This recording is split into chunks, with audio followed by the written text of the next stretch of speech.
Atlanta, Georgia, 1979. Are you scared? Yes, sir.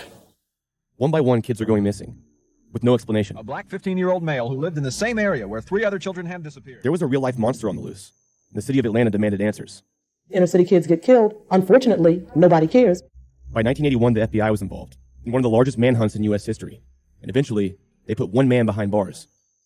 But nearly 40 years later, this case has left more questions than answers, in what may be Atlanta's darkest secret. I don't know today whether he's innocent or guilty. From the producers of Up and Vanished and How Stuff Works, we present an all-new podcast, Atlanta Monster. Subscribe to Atlanta Monster right now on Apple Podcasts and be the first to hear it on January 5th. Okay, cue the clap now. Full powerful.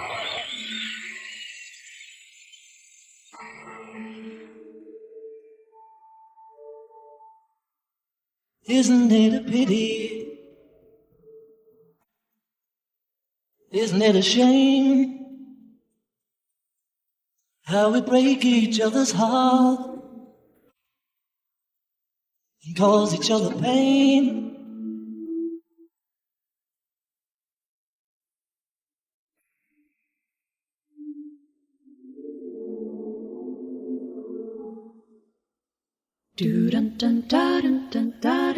Ten years ago today marked the last time anybody reported seeing or talking to Tara Grinstead. Officially, police are calling this a missing persons case. $80,000 reward is being offered. Where is Tara Grinstead? From Tenderfoot TV in Atlanta, this is Up and Vanished, the investigation of Tara Grinstead. I'm your host, Payne Lindsay. Since the last episode, some people have asked me whether or not this George Harrison thing was real. Some suggesting that maybe I made it up. But I can assure you that's not the case. And I can totally see where you're coming from. Because when all this stuff was happening, I was literally thinking the same thing. Nobody's even going to believe me.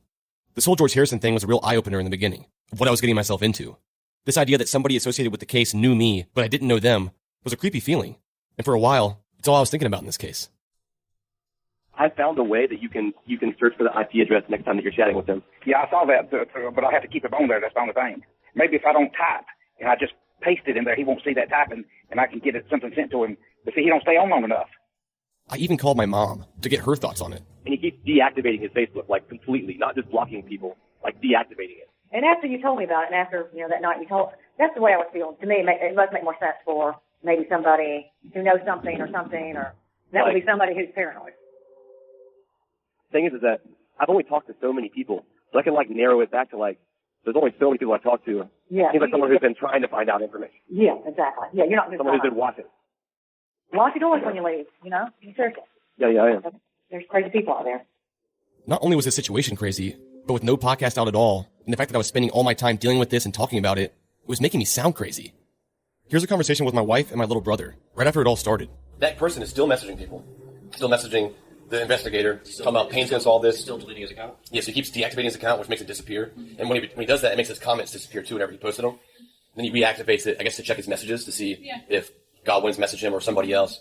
I mean, I'm not saying this person's the killer. I don't know. Give me one other good reason why someone would do this. I was freaking out, and I probably sounded a little nuts. But remember, this is all before the podcast was even a thing. My younger brother did not take it as seriously. He's gonna solve it. That's my brother. I'm being serious. Whatever, Mason. So my little brother thought I was silly, but I was still hell-bent on finding out who this guy was. One of the biggest mysteries that I couldn't explain, and one of the things that makes this story sound so unbelievable, was the fact that George Harrison knew the name Up and Vanished before I even announced it. After putting some more thought into it, it technically wasn't impossible for someone to find that name, but only if they were really looking for it. And I mean, really looking for it. See, right before it all started, I shot a trailer for Up and Vanished to use as a promo for the podcast. My friend Christian helped me shoot it. We had an actress named Michelle playing the role of Tara. When I was shooting it that morning, I took a picture of the film camera and posted it on Instagram. I didn't put any captions on it, but if you looked closely at the film camera, there was a small strip of tape on the film magazine that said, Up and Vanished.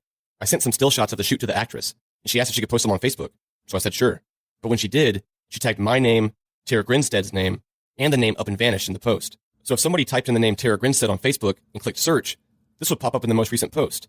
And you would learn not only my name, but also the name Up and Vanished. But here's the thing. I realized this very quickly, within about 20 minutes actually, and I had her take it down. But technically, if George Harrison searched for Tara Grinstead on Facebook during that time period, he would have found that post. But only during that 20 minutes. Now that you're filled in on the backstory a little bit, let's pick up where we left off in the last episode. Okay, what's this guy's name? Let's run it. You got his information? Yep. Okay, I thought he gave us a license.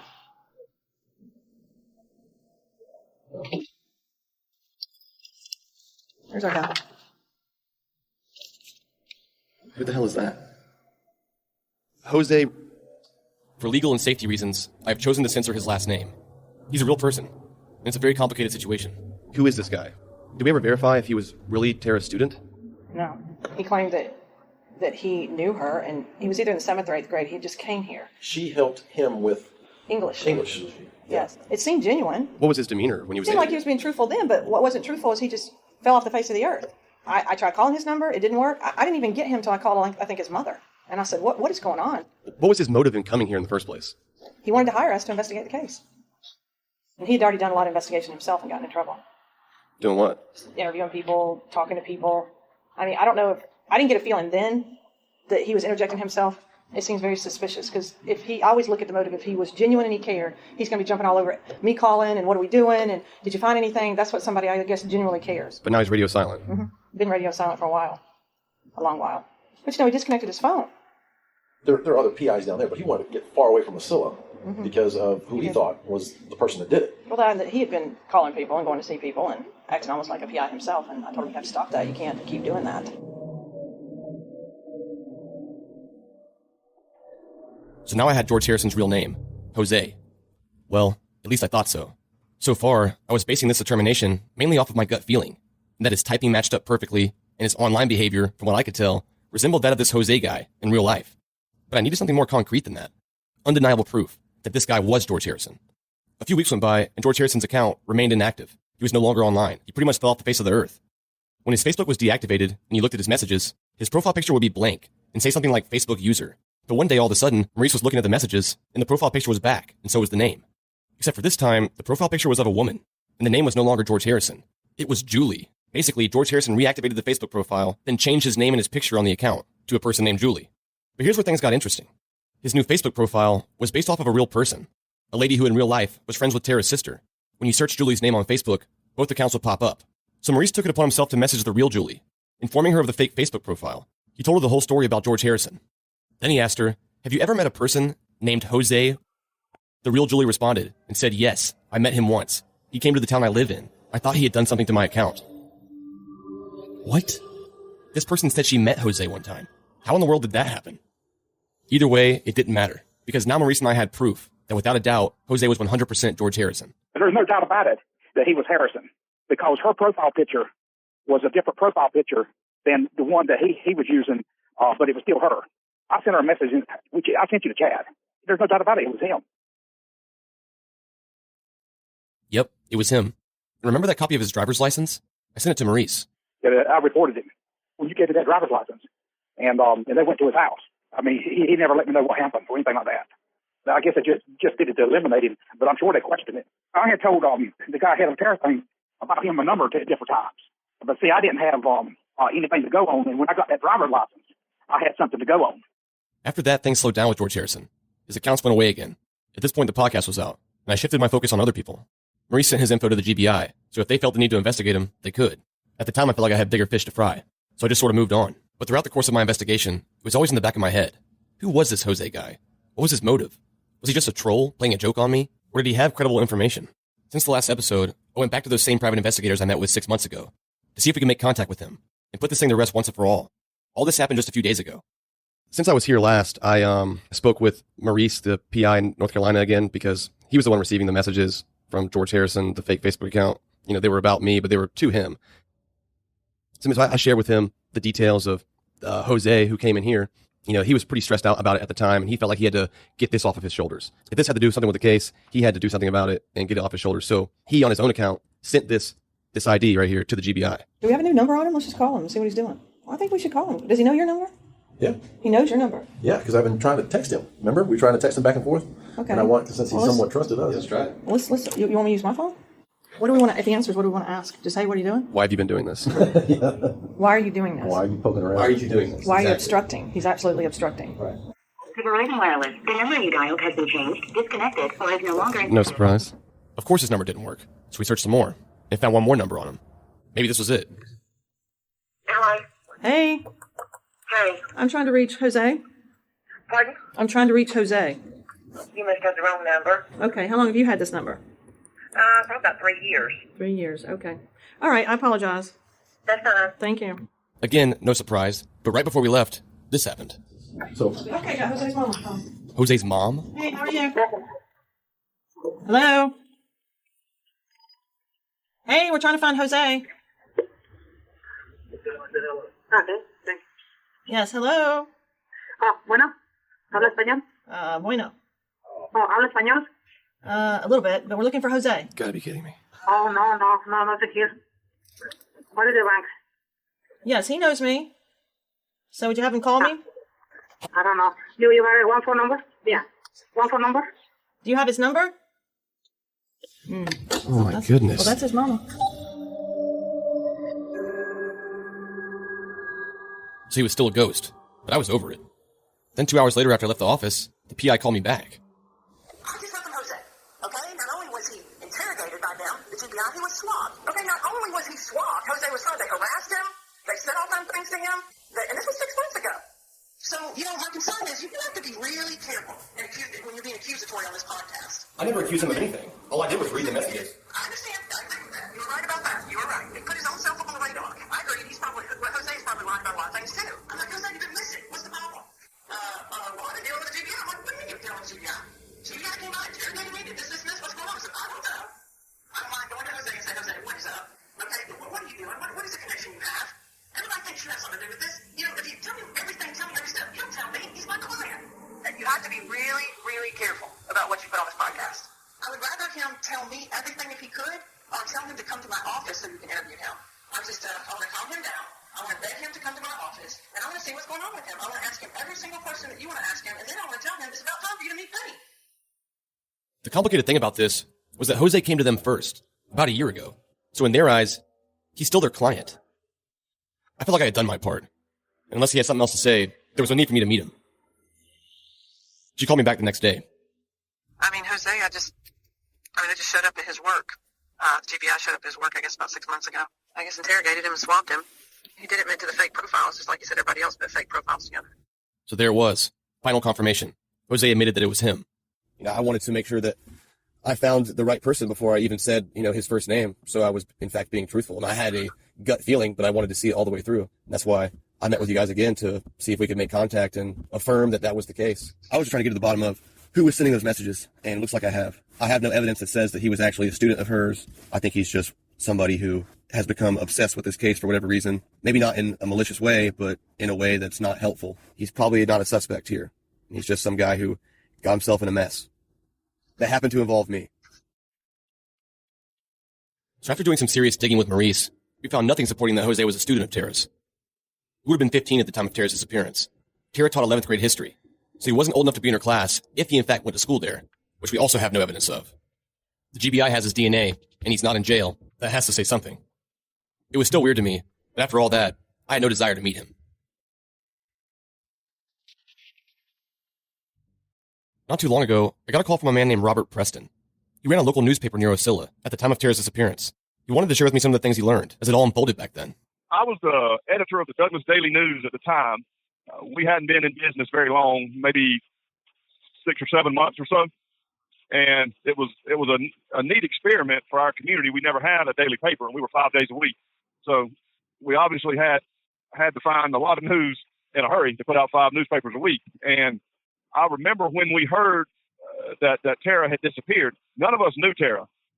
Had never heard of Tara before, even though we're 25 miles away. We weren't familiar with her at all. And we began getting phone calls at our office that morning that this young, attractive teacher in Osceola hadn't shown up for work, and people feared the worst. And normally, in all honesty, we probably wouldn't have pursued the story as quickly as we did. If we had been, a once or twice weekly newspaper, we probably would have just kind of sat back to see how it developed. But again, because it was a Monday morning, we needed news for the week. We jumped on it pretty quickly, and it didn't take us long, just a matter of hours, to see that there was a lot of interest in the case, that a lot of people in Coffee County did know her, and were particularly people in the pageant scene were familiar with her. We stayed with the story for as long as we could. I got involved when some of the television stations, the national media really started paying attention. When Nancy Grace picked up on the story, that was when we really took more of an active role in the case. The Nancy Grace Show called our office one day, one of the producers did, and this was several months after Tara had disappeared. And they asked to speak to someone on the air about the case. And what I actually did was I looked at my reporters. I said, look, Nancy Grace wants somebody from Douglas Daily News on the air. Somebody from our paper's going. Who wants it? And neither one of them wanted to do it. And I said, all right. I said, I'm giving you guys one more opportunity, because if you don't do it, I am. And we're not going to pass up this opportunity. And so I said, okay, I'm going to tell them I'll do it. And now you guys have to brief me on the story. Because, again, I knew what I had read in the paper. I made a few phone calls, and we found out the details of the Nancy Grace appearance. Was actually on the show with Tara's sister in front of Tara's house. The one thing that we couldn't figure out, the same thing people still can't figure out today, and what you're trying to get to the bottom of, is how does something like this happen? How does a person completely vanish? And I know your podcast is up and vanished, and that's exactly what happened. Tara was here, and then Tara was gone. And there aren't a lot of clues in between, not anything that has really pieced together exactly what happened. There are gaps in her movements that day, and those gaps obviously are where the clues are, but we've never been able to fill in those gaps. And of all the cases that the GBI has investigated in Georgia, the Grinstead case is the thickest file that they have. There's more information, more notes, more papers in that file than any other file that they have. Either nobody saw anything or people are too scared to talk. But I mean, obviously somebody knows. Somebody knows exactly what happened. And somebody knows somebody who knows exactly what happened. But people aren't talking. And it just still 10 years later, it puzzles us now. And I think that people automatically key on the fact that it was a jealous lover who might have killed her. Again, I'm not so sure that that's the case. I'm not so sure that it was someone, who was having an affair with her who killed her. Maybe someone who wanted to have an affair with her and she wouldn't reciprocate, something like that. But, I don't know that the glove has anything to do with it. I don't know why the glove was there. I don't know that the glove is necessarily a clue. You would think with the people close to her, as many people have been swabbed, if the glove was directly involved, something would have shown up on that.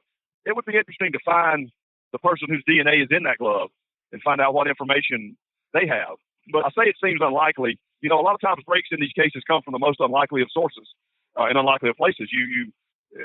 Somebody gets arrested for something else and wants to cut a deal and has some information. Hey, I can tell you a little bit more about the Grinstead case, and that might come another 10 years down the road.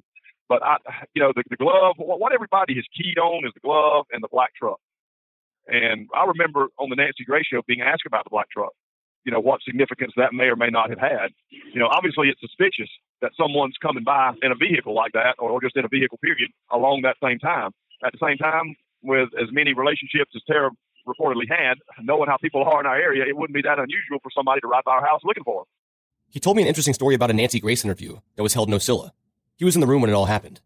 I was sitting in the interview, and during that portion of the interview, I didn't have a lot to say. And I was listening to the exchange between Nancy and the other guests, and they basically accused Marcus of killing Tara on that broadcast. And you've seen Nancy's show. You know what her on-air persona is. And I was sitting there listening to that, and I'm thinking, as a reporter, I would not dare get into the territory that she was getting into. I was thinking she could be liable for these statements that they're making. And apparently the Harper family was watching it as well, and they called their attorney, who was Tom Pajadas, a very well-known, prominent attorney in our area, lives in Ocilla. And once the show, immediately after we went off the air, he walks in. Now, I come from a family of attorneys, and I have heard Tom Pajadas' name mentioned many, many years in my family. I'd never seen him before. I didn't know who this gentleman was, but he walked in. It was a Friday night, and he was basically in his pajamas. But he walked in very confidently and with an air of authority about him, and he went up and demanded to speak to the producers. And I saw them talking, but I didn't hear exactly what was said. But they came back to us and said, as we went into the next show, which we were going to tape and play later, that we couldn't get into Marcus during the next segment. I don't know exactly what was said, but there was a threat of legal action, and they issued some kind of apology and then didn't discuss that again.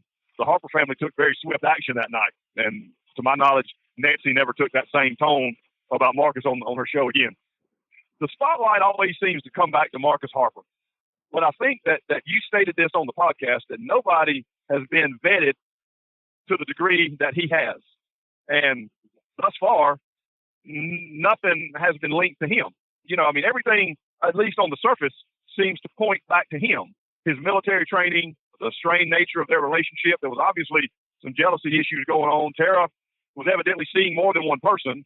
And there just seems to be a lot that could cause someone in his position to do something drastic.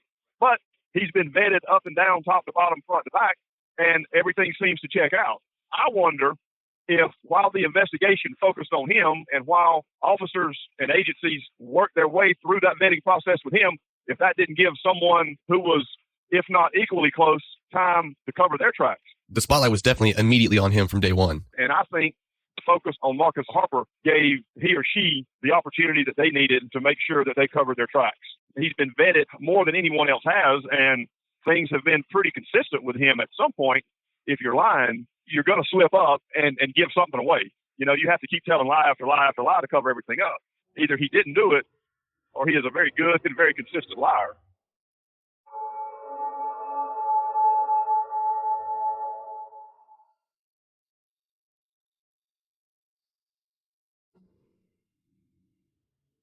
When the news about Tara's disappearance spread through the media, it quickly gained national coverage.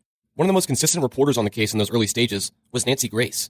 She's actually one of the few reporters that were allowed inside Tara's house at that time, and she's interviewed countless people in this case. So I reached out to her, and sure enough, she was down to talk to me about it. I recall first hearing about Tara Grinstead's disappearance. The moment I heard about it, I knew something was off. This woman did not leave on her own volition. She was just too close to her own family. And I guess I projected how I would feel, because there's no way in HELL that I would have left my mother and father worried sick about me. There's no way she would leave her upset, wondering, hurting. I knew immediately Tara was dead. I'm from Macon, Georgia, the really big county, out in the middle of really nowhere, where all you could see were tall pine trees and soybean fields. That's where I come from. And Hawkinsville is just a hop, skip, and a jump away from where I grew up. So I was very, very familiar with Hawkinsville, having driven with my mom and dad those back roads all throughout Georgia. Hawkinsville is very, very rural. It's got a vibrant little town, the county seat, but beyond that, very rural. And you start getting into a lot of unincorporated area. Her body could be anywhere. And I would put money on it that it was expertly hidden. I remember meeting with Tara's mother and going through her house. And the impression I can give you, it was like a dollhouse. It was small, very small, but it was perfectly furnished. Attention to detail, and she did it herself. Tara did. Decorated beautifully. She had wall hangings and objects of art. It was just very beautifully done. It looked like, I remember when I walked in, I was first struck that it looked like a dollhouse.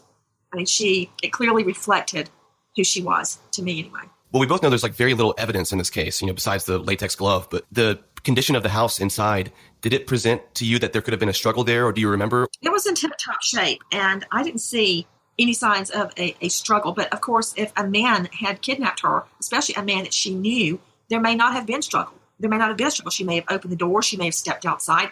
Another thing about Tara, she went to Valdosta State. Now, that's where she got her master's. She's a teacher, as we all know now. She also went to Middle Georgia College. I was very familiar with those because I went to Valdosta originally, and that's where I met my fiance, Keith, who was later murdered. And in fact, the baseball field there has a dedication plaque to him still sitting there, the Blazers. So that caught my attention as well. It was close to my home where I was born. When I met her mother, I became totally dedicated to trying to find the answer to the riddle of her disappearance. Many people seem to believe they knew who the killer is. Gossip, rumor, and innuendo was rife all around town.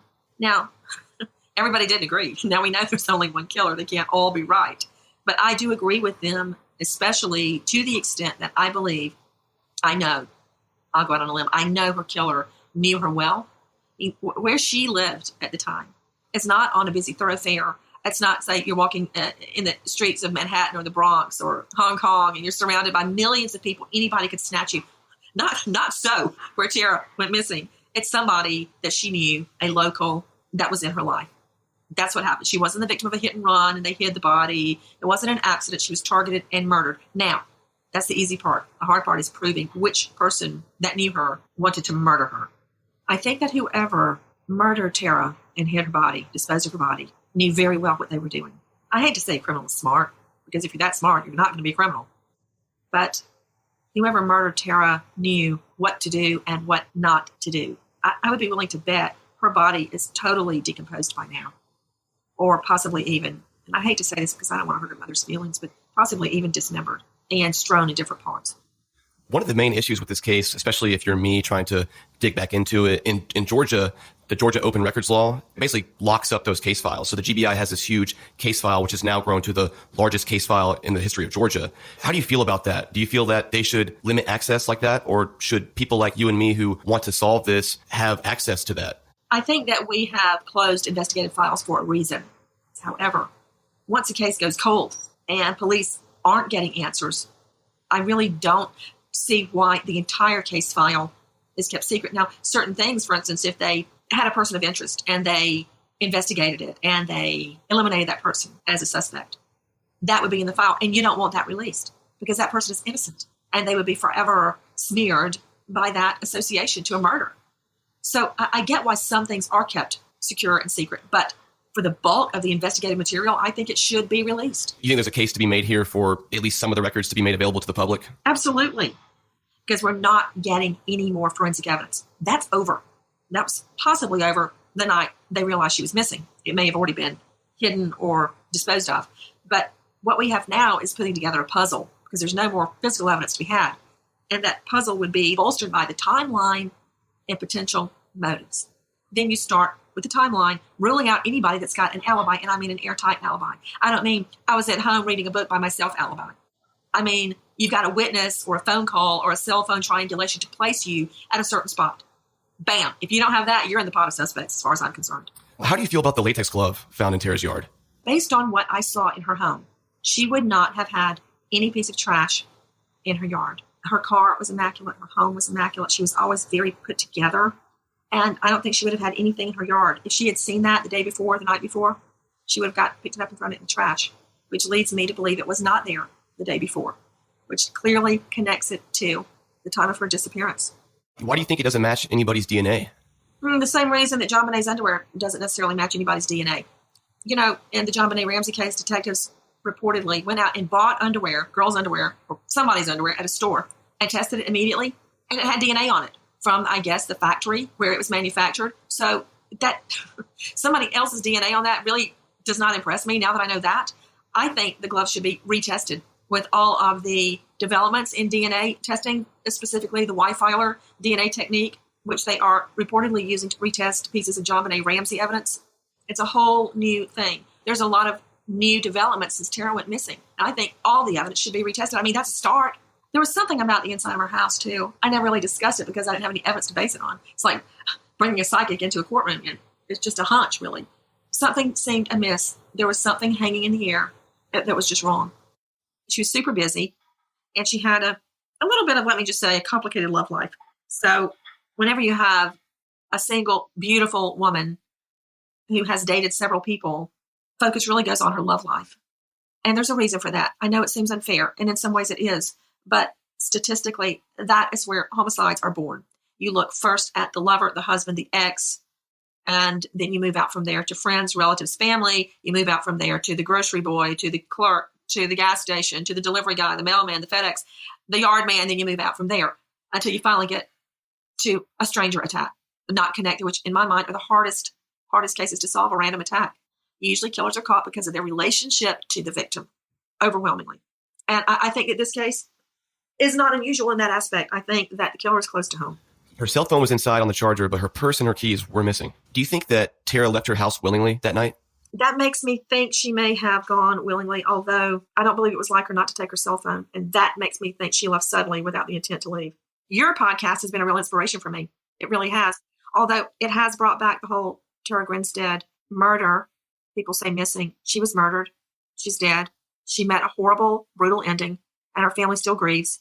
So let's just not make a mistake about that. My podcast is Crime Stories with Nancy Grace, and we are creating a feature where we can actually take calls from listeners. I'm super excited about it. And you can reach it, of course, on your cell phone by getting the app, but on our new website, crimeonline.com, which I'm so proud of. It's interesting. Toward the end of my time at HLM, I had tried for several years to launch a crime website. I noticed that the cases that we helped solve were all solved because of the internet. And I got to thinking about it. The show, Nancy Grace, I talk about it like it's not me, like it's something else. Nancy Grace aired at 8 o'clock live Eastern, and then it repeated. So that information went out for just those 2 hours during the day. Crime goes on 24/7, 365, and so does the internet. You get action, you get results, and that really spurred me. I never thought in my wildest dreams I would be anything but a Shakespearean literature professor. That was my dream. Really? I never planned to become a prosecutor. That only happened after my fiance was murdered. Wow. I never planned or even considered getting on TV. With Marcus Harper, his history, he used to be a police officer in Ocilla. Part of his alibi is riding around with a police officer in Ocilla at the time. And then you have the whole possible affair going on with another cop from a different town. So you have all these men in badges. So do you think that has any sort of effect on why this case is unsolved? I think that you may have a embedded belief that a friend or coworker is innocent, and you may take their statements at face value. I doubt pretty seriously there was an overt cover-up, such as they know the boyfriend did it and covered it up. I don't believe that. Loose lips sink ships. And the only people that can really keep quiet, I think, are ex-cops, because they know the deal.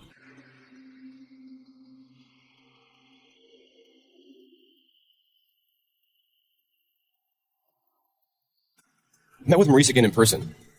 We discussed in detail some of his findings from when he was first hired on this case, over 11 years ago now. When I was there in March of 2006, the car was still there. They'd ripped that car all to pieces. That's when I found that stuff under the front spoiler, that debris stuff. It looks like marigolds. It looked like mulch or something, but it was basically got it down to looking like marigolds. What is that? That's a type flower with the seeds and the sticky things and stuff. So stuck in the front of the car? No, it was actually in the spoiler, underneath in the cup of the spoiler. So is that something that was in her yard or her driveway from a tree or something, or did that come from some other place? It must have come from some other place. For that to be on her spoiler, how would it get there? It would have to be run through some marigolds and stuff, and some got trapped in there. Do you still have the actual... 2 years ago, cleaned up, my wife said, I said, just throw it away. No. I did. I just colder than Alaska, man.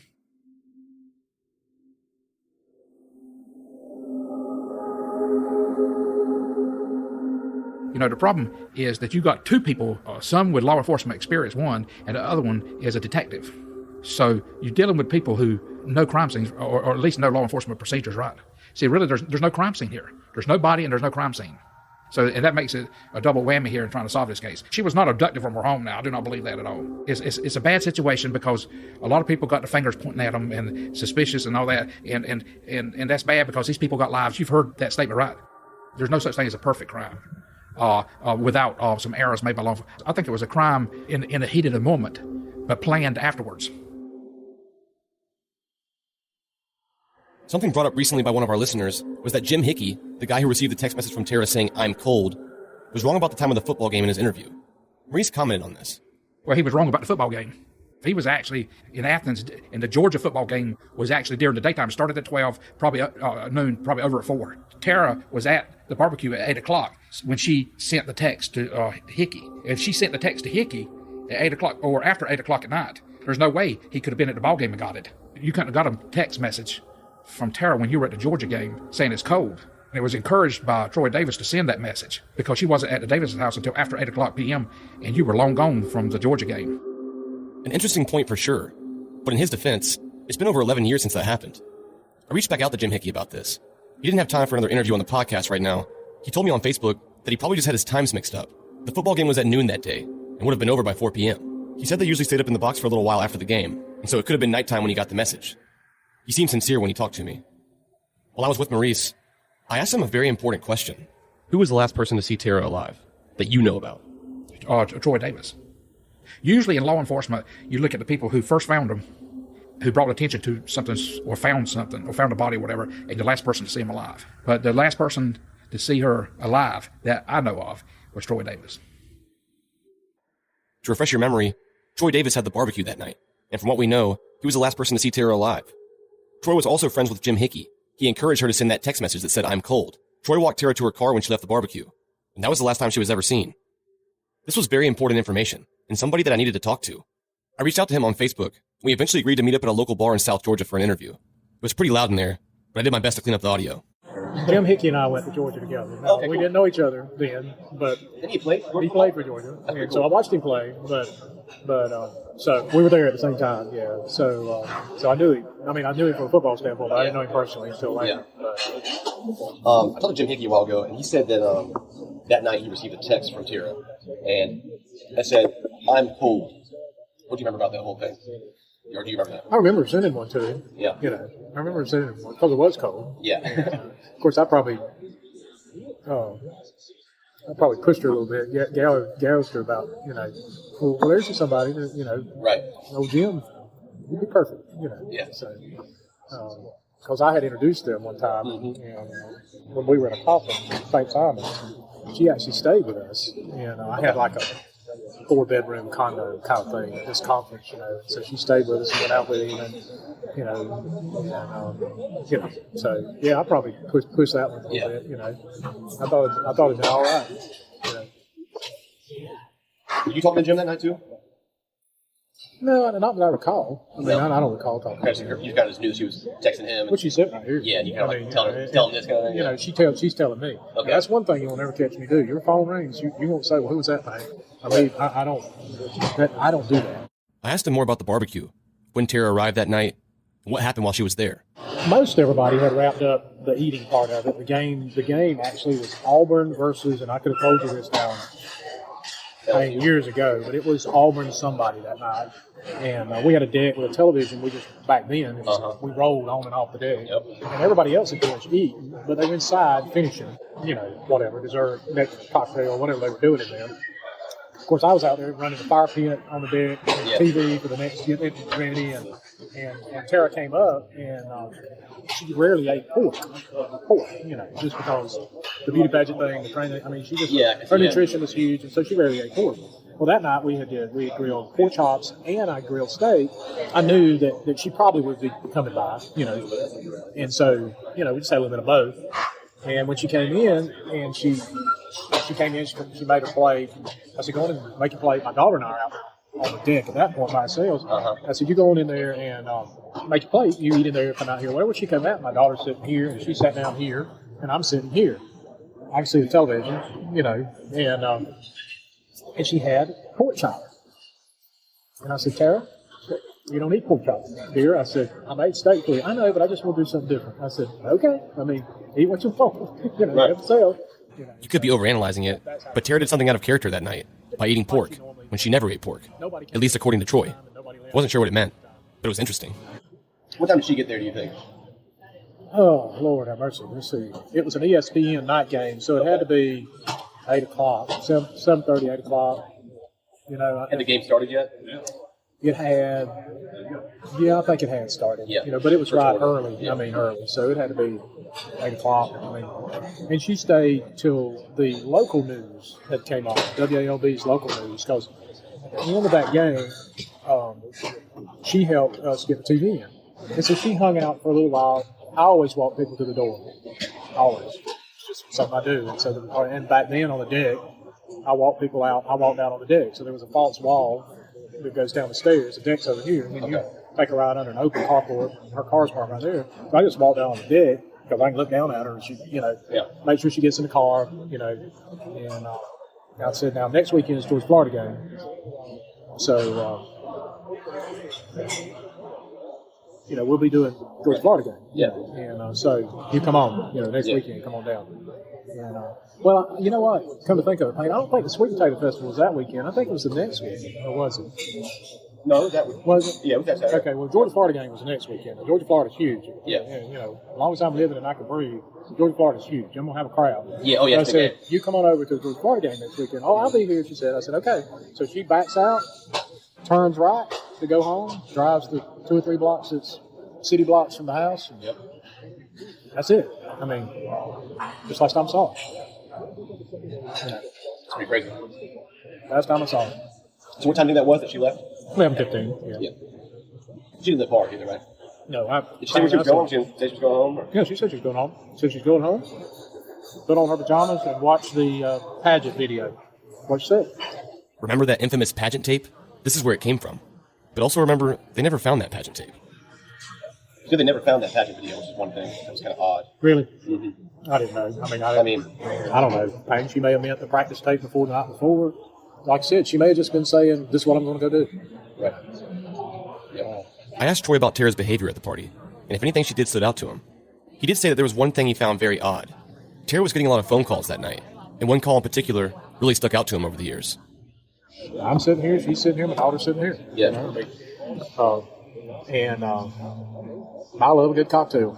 You know, I like a good cocktail. I'm sitting there, I'm just happy as I can be. You know, them two, they're talking, and you know, I'm talking to her whenever she wants me to talk, and she'll take a call, and she tells me who it is. You know, that was so and so. And then somebody called about the beauty pageant. I can't remember which particular girl called, but there's some girl called about a beauty pageant. She told me. I mean, that's your thing. She's just telling me, you know. And then she got a call, and she talked at length with this person for a phone call from me at length. And what caught me was she says, I love you too. Now, and that was a little louder than the rest of the conversation. And so she hangs up. I don't ask one word. She starts volunteering. That's an old friend of mine. I said, oh, okay. He's a police officer in Perry, I think. Perry.